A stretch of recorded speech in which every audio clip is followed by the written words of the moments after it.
आमी शुभेंदु अधिकारी 9 मई 2026 ये सिर्फ एक डेट नहीं है। कई लोग बोल रहे हैं कि ये वेस्ट बंगाल के हिस्ट्री का सबसे बड़ा टर्निंग पॉइंट बन सकता है। भारतेर संविधानेर प्रति आमी अकृत्रिम निष्ठा और आनुगत्य पोषण करिब। एक ऐसा बंगाल जिसे सालों तक पॉलिटिकल वायलेंस, इलीगल इन्फिल्ट्रेशन और अपीजमेंट पॉलिटिक्स के लिए जाना गया, वहाँ पिक्चर रैपिडली चेंज होती दिख रही है।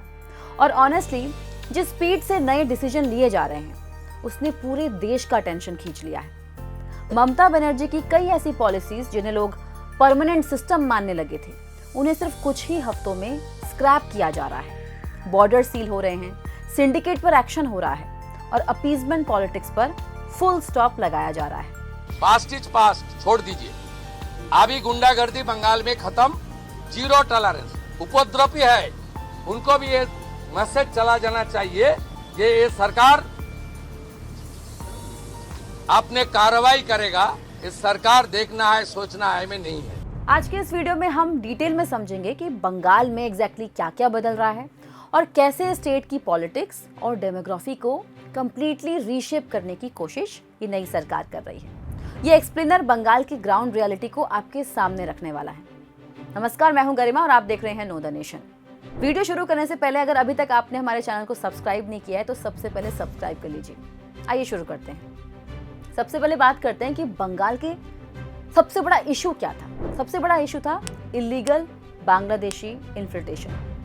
सालों से एक्यूजेशंस लगते रहे कि वोट बैंक पॉलिटिक्स के लिए बांग्लादेश से लगने वाली वेस्ट बंगाल बॉर्डर्स को इंटेंशनली वीक रखा गया। और ऑनेस्टली इलेक्शन कवरेज के दौरान जब हम वहां पे गए बोयरा में, तो हमने भी देखा कि वहाँ पे कितना इजीली आप इंडिया से बांग्लादेश या बांग्लादेश से इंडिया आ सकते हो, क्योंकि हर जगह बीएसएफ वहाँ पे मौजूद रहे, ये पॉसिबल नहीं है। तो आपका घर पड़ता है भारत में, अभी हम लोग बांग्लादेश में हैं, तो आपका तो मतलब बांग्लादेश इंडिया आते जाते रहना होता है। इंडिया बहुत दिन बांग्लादेश है। कहते हैं अगर घर को सिक्योर रखना हो तो सबसे पहले उसके गेट स्ट्रॉन्ग करने पड़ते हैं। एग्जैक्टली वही काम अब नई गवर्नमेंट करती दिख रही है। अपनी पहली ही कैबिनेट मीटिंग में शुभेंदु सरकार ने बॉर्डर फेंसिंग के लिए बीएसएफ को अप्रॉक्स 600 एकड़ जमीन ट्रांसफर करने का हिस्टोरिकल डिसीजन लिया। और सिर्फ डिसीजन ही नहीं, इस प्रोजेक्ट को कंप्लीट करने के लिए 45 डेज की स्ट्रिक्ट डेडलाइन भी दी गई। সীমান্ত সুরক্ষিত করার জন্য জমি ট্রান্সফার প্রক্রিয়া আমরা আজকে অনুমোদন দিলাম এবং আজ থেকেই ল্যান্ড ট্রান্সফার প্রক্রিয়া শুরু হবে। 45 দিনের মধ্যে বিএসএফ এর প্রয়োজনীয় জমি হস্তান্তর সম্পূর্ণ করতে হবে। मतलब जो काम ममता गवर्नमेंट ने 15 साल में कंप्लीट नहीं कर पाए, उसको बीजेपी गवर्नमेंट सिर्फ 45 दिन में कंप्लीट करने का टारगेट लेकर चल रही है।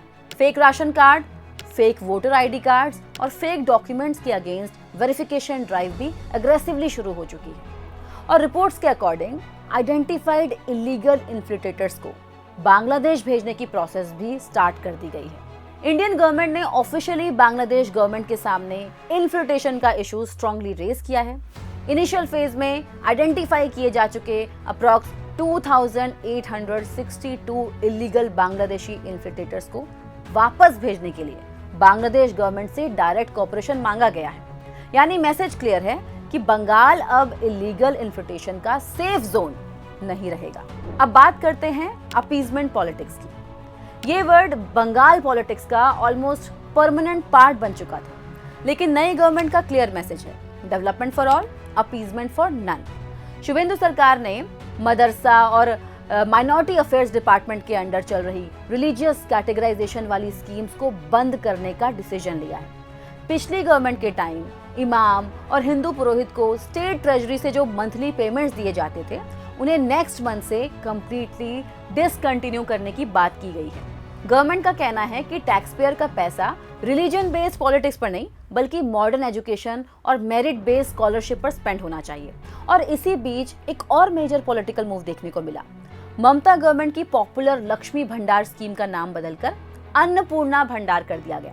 और सिर्फ नाम ही नहीं बदला, विमेंस को मिलने वाली जो मंथली अमाउंट थी उसको भी डबल करके 3000 रुपए पर मंथ कर दिया गया है।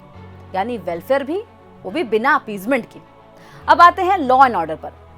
पिछले कुछ सालों में बंगाल की इमेज सिंडिकेट राज, पॉलिटिकल वायलेंस और एक्सटॉर्शन से जुड़ी रही, लेकिन अब BJP government aggressive crackdown mode में दिख रही है। स्टेट पुलिस और इंटेलिजेंस एजेंसीज को रिपोर्टेडली फ्री हैंड दे दिया गया है। खासकर बॉर्डर डिस्ट्रिक्ट जैसे मालदा, मुर्शिदाबाद और नॉर्थ 24 परगना में कैटल स्मगलिंग और फेक पासपोर्ट रैकेट पर अग्रेसिवली क्रैकडाउन हो रहा है।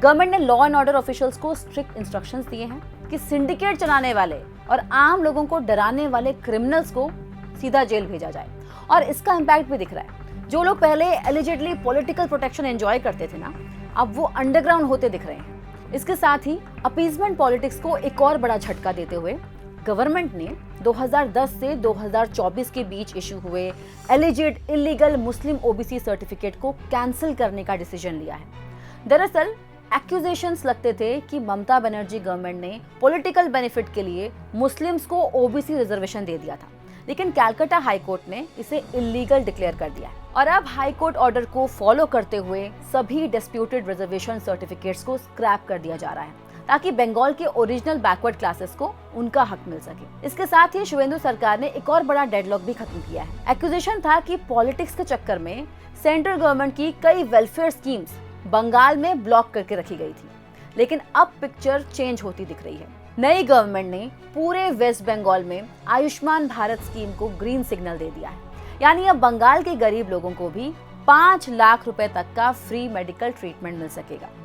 सिर्फ इतना ही नहीं, उज्ज्वला योजना के अंडर लाखों गरीब महिलाओं को फ्री गैस कनेक्शन देने का काम भी सुपर स्पीड से स्टार्ट हो चुका है। जो बेनिफिट्स बंगाल की पब्लिक को सालों से नहीं मिल पाए थे, अब उन्हें डायरेक्ट ट्रांसफर किए जा रहे हैं। और सिर्फ सिक्योरिटी या फिर पॉलिटिक्स ही नहीं, एम्प्लॉइज और यूथ के फ्यूचर को लेकर भी बड़े अनाउंसमेंट हुए हैं।